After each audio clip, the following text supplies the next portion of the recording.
السلام علیکم ورحمۃ اللہ وبرکاتہ۔ بسم اللہ الرحمن الرحیم۔ اللہ کے نام سے شروع کریں گے جو بڑا مہربان اور نہایت رحم کرنے والا ہے۔ پارہ نمبر 19 سورہ شعراء کی آیت نمبر 48 سے ہم شروع کریں گے، جس کے سے پہلے بیان ہو چکا کہ جادوگر حضرت موسیٰ علیہ السلام کو جو اللہ تعالیٰ نے معجزات دیے تھے وہ دیکھ کر سب سجدے میں گر گئے، اور جادوگر بولے کہ ہم ایمان لائے اس پر جو سارے جہان کا رب ہے اور جو موسیٰ اور ہارون کا رب ہے۔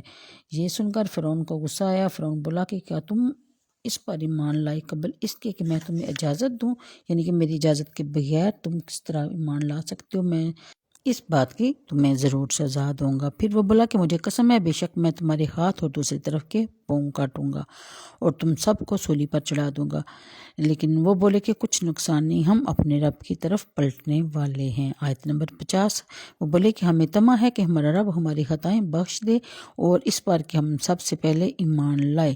اور پھر بیان فرمایا جاتا ہے کہ ہم نے موسیٰ کو وہی بھیجی کہ راتوں رات میرے بندوں کو لے کر نکل جا، بے شک تمہارا پیچھا کیا جائے گا ضرور۔ پھر بیان فرمایا جاتا ہے کہ اس واقعے کے بعد حضرت موسیٰ علیہ السلام نے کئی سال وہاں اقامت فرمائی اور ان لوگوں کو حق کی دعوت دیتے رہے، لیکن ان کی سرکشی بڑھتی ہی گئی، اور پھر اللہ تعالیٰ نے حضرت موسیٰ علیہ السلام کو وہاں سے نکل جانے کا حکم دیا اور یہ بتایا کہ فرعون اور اس کے لشکر آپ کا پیچھا کریں گے اور تمہارے پیچھے پیچھے دریا میں داخل ہوں گے، ہم تمہیں نجات دیں گے اور انہیں غرق کریں گے۔ آیت نمبر 51 کے مطابق پھر بیان فرمایا جاتا ہے کہ اور بے شک ہم سب چکنے ہیں تو ہم نے انہیں باہر نکالا باغوں اور چشموں اور خزانوں اور عمدہ مکانوں سے، ہم نے ایسا ہی کیا، ان کا وارث کر دیا بنی اسرائیل کو۔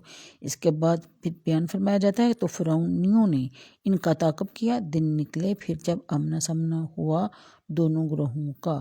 موسیٰ والوں نے کہا کہ ہم کو انہوں نے آ لیا۔ موسیٰ نے فرمایا یوں نہیں، بے شک میرا رب میرے ساتھ ہے اور مجھے اب راہ دیتا ہے۔ تو ہم نے موسیٰ کو وہی فرما کر دریا پر اپنا عصا مارنے کا حکم دیا۔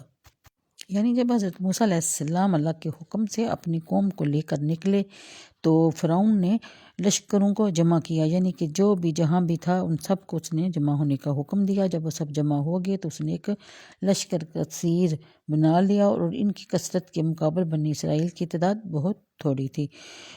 چنانچہ فرعون نے بنی اسرائیل کی نسبت کہا کہ پھر بیان فرمایا جاتا ہے کہ ہماری مخالفت کر کے وہ ہماری اجازت کے بغیر ہماری سرزمین سے کیسے نکل گئے۔ پھر انہوں نے ان کا حضرت موسیٰ علیہ السلام کے ساتھ جو لوگ تھے ان کا لشکر جو تھا ان پر قابو پانے کے لیے ان کے پیچھے چلنے کا ارادہ کیا اور وہ چل پڑے۔ جب انہوں نے دیکھا اپنے پیچھے اتنا کثیر لشکر آ رہا ہے تو وہ ڈر گئے اور بولے کہ اب وہ ہم پر قابو پا لیں گے، نہ ہم ان کا مقابلہ کر سکتے ہیں، نہ ہم میں طاقت ہے، نہ بھاگنے کی جگہ ہے کیونکہ آگے دریا ہے۔ اس پر حضرت موسیٰ علیہ السلام اللہ کے حکم سے دریا پر اپنا عصا مارا تو جب ہی دریا پھٹ گیا تو ہر حصہ علیحدہ ہو گیا جیسے بڑا پہاڑ، اور وہاں قریب لائے ہم دوسروں کو اور ہم نے بچا لیا موسیٰ اور اس کے ساتھ والوں کو، پھر دوسروں کو ڈبو دیا، بے شک اس میں ضرور نشانی ہے۔ ان آیات کے مطابق جب حضرت موسیٰ علیہ السلام نے دریا میں عصا مارا تو اس کے اندر 12 حصے نمودار ہوئے اور درمیان میں خشک رہیں، تو ان رستوں پہ حضرت موسیٰ علیہ السلام اور ان کی قوم کے لوگ ایک دوسرے کو دیکھتے ہوئے پار ہو گئے، لیکن جیسے ہی فرعونیوں نے جب دیکھا کہ وہ پار ہو گئے ہیں تو انہوں نے سوچا کہ ہم بھی انہی رستوں پہ چل کے ان کو پکڑ لیں گے، یعنی فرعون اور فرعونیوں کو تانکہ بنی اسرائیل کے راستوں میں چل پڑے جو ان کے لیے دریا میں بقدرت الہی پیدا ہوئے تھے۔ یہ خدا کی قدرت تھی کہ انہی رستوں پر چل کے حضرت موسیٰ علیہ السلام کے ساتھی پار ہوئے اور فرعون جو ہے اور اس کا لشکر اسی دریا میں غرق ہو گیا۔ یعنی اس میں بہت بڑی اللہ تعالیٰ کی قدرت کی نشانی ہے جو سمجھنے والے ہیں۔ اس میں اکثر مسلمان نہ تھے، یعنی کہ جو غرق ہوئے ان میں اکثر مسلمان نہ تھے، اور جو مسلمان تھے بھی وہ بھی صرف نام ہی کے۔ تو مجھے دیجیے اجازت، اللہ حافظ۔